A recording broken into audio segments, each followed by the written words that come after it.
So now I have 10 minutes to give you the tools so that you can decide how to power your country. And I say your country because indeed I'm not Swiss, although I also come from a mountain area, from the Pyrenees, that has some similarities with the Alps. There are like lakes and mountains.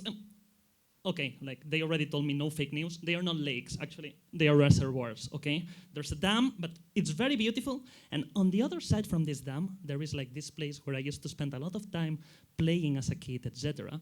But now I cannot go, because now it looks like this. They are installing utility-scale solar cells, which means not just putting solar cells on the roofs, but also on the ground.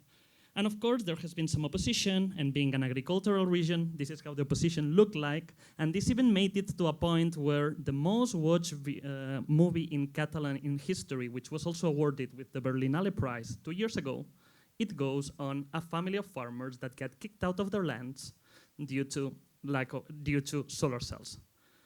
And this is a very different experience to what I had when I arrived here to Switzerland, because, as said, I went to ETH, and there everybody loves solar cells. It's crazy. Like, during lunch breaks, they were like, yeah, we should put solar cells on lakes, and also like on the top of the mountains. Why on lakes and on the top of the mountains? Well, Lac Le Mans is one of the sunniest regions in Switzerland. Also, the top of the mountains are.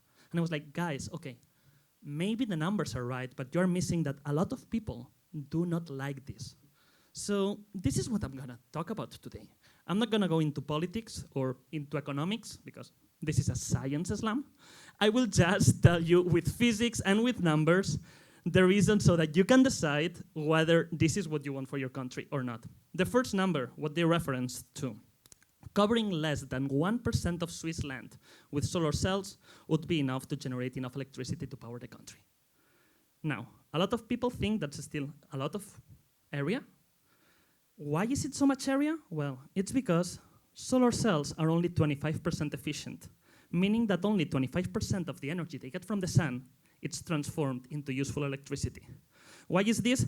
Well, this is because sun is made out of photons, light is made out of photons, and photons have different energies, and solar cells are only good at transforming some of these energies into electricity.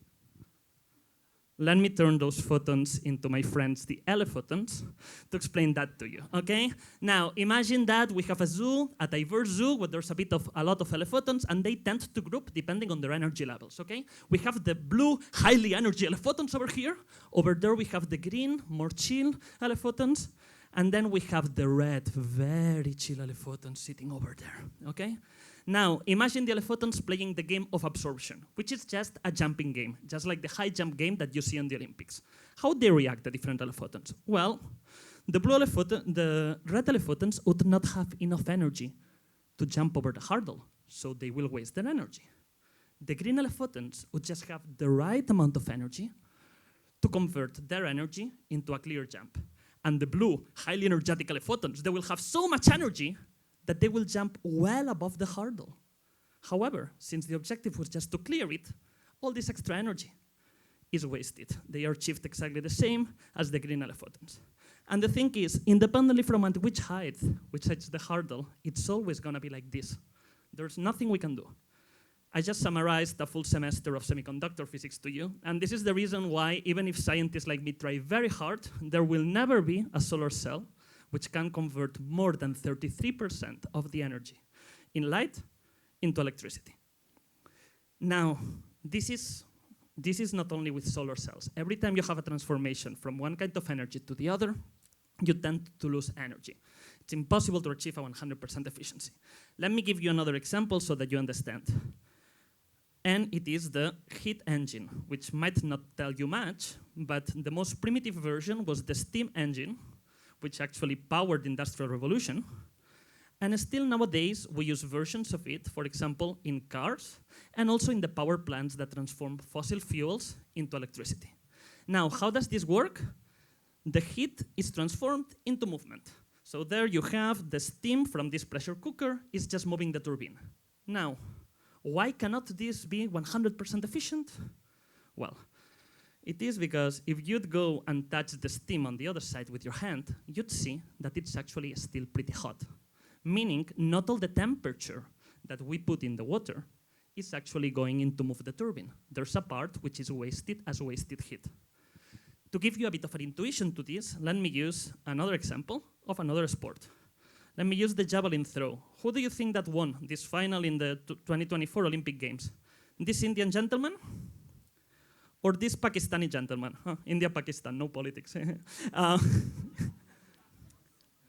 Now, in theory, just looking at this, you can know, because what these people are doing is they are transferring all the energy in their movement into the javelin, okay? So it all comes to the difference between the velocity before the throw and after the throw. Let me do it again. And you come here, okay? The most important thing, you keep moving. It's physically impossible not to move after you throw. Therefore, not all the movement goes to the javelin, and therefore, you will never get 100% efficiency. Now, again, I just summarized with some of the sports, thermodynamics 1, okay? It all depends on the difference in the temperatures, just as there it depends on the difference in speed. Yes, I summarized a lot of things, and then knowing at the temperature at which cars, for example, nowadays works, it means heat engines could go up to a 66% efficient at the current temperatures, which is twice as much as solar cells. So now, knowing this, let's do some voting.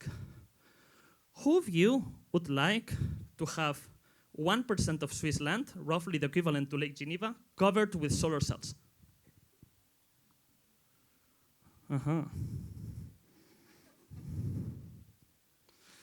I give you the numbers. I've been neutral, but actually, I chose which numbers to give to you.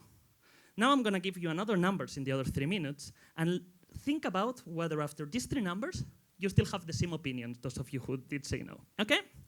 First number, there's another technology which is at 25% efficient, and you saw it today. It's gasoline cars. Gasoline cars only convert 25% of the energy in that expensive fuel into movement. The rest is wasted, and is wasted as heat again. And what is even more amazing of all of this is that, as I told you, there's different limits to the maximum efficiency that they could reach. So actually, if you divide one by the other, you could argue that solar cells are way closer to the theoretical maximum than cars are, despite they have been researched for way shorter. Which is kind of funny, because normally when you have new competitions, for example, in the Olympic Games, the records are not that impressive. Did you see this summer on the Olympic Games?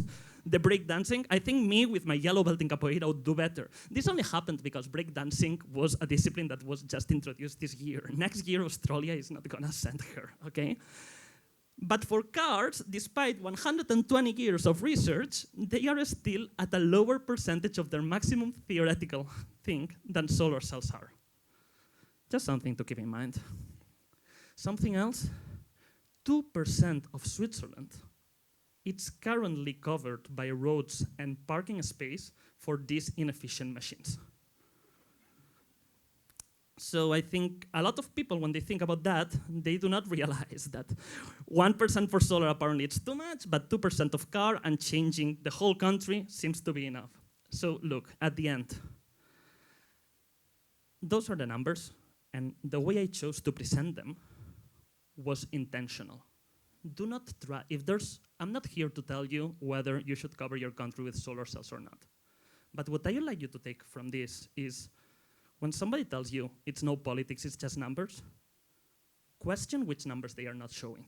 Because the way you show them is political. And what I did, at the end I'm gonna talk about economics, because maybe, apparently it's a science, is something that economists called anchoring, okay? I gave you all the nice, Lake Geneva, all the nice things before asking you a question. And I'm sure that if I ask you the same question now, way more people would be in favor of that. Yes, since I have 45 more seconds, I'm looking for a full-time job, so connect with me on LinkedIn, okay? And there's also gonna be a podcast coming up in case you want to check all the numbers that I gave, and in the show notes, all the references are gonna be there. With this, I'm gonna leave it. Thank you very much.